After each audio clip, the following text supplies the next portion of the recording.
திருப்பத்தூர் மாவட்டம் வாணியம்பாடி அருகே சொத்து தகராறில் மூத்த மகனின் வீட்டுக் கதவை இளைய மகனுடன் சேர்ந்து தாய் சுத்தியலால் அடித்து உடைக்கும் சிசிடிவி காட்சிகள் வெளியாகி பரவி வருகின்றன. வாணியம்பாடியை அடுத்த புருஷோத்தம குப்பம் பகுதியைச் சேர்ந்தவர் சம்பத். வழக்கறிஞரான இவர் அதே பகுதியில் வசித்து வரும் தனது தாய் வனிதா பெயரில் இடம் வாங்கி வீடு கட்டி வாழ்ந்து வந்ததாக கூறப்படுகிறது. இந்நிலையில் அந்த வீட்டில் சம்பத்தின் சகோதரரும் பங்கு கேட்டு தகராறு செய்ததாக சொல்லப்படுகிறது.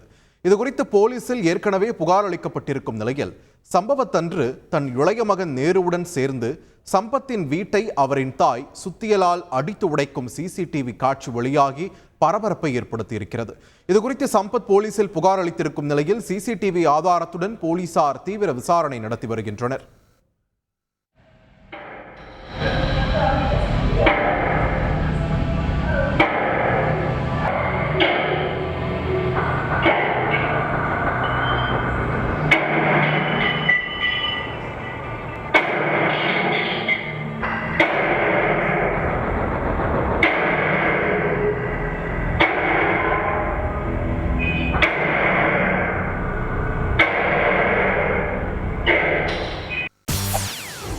செய்திகளை உடனுக்குடன் தெரிந்து கொள்ள உடனே சப்ஸ்கிரைப் பண்ணுங்க.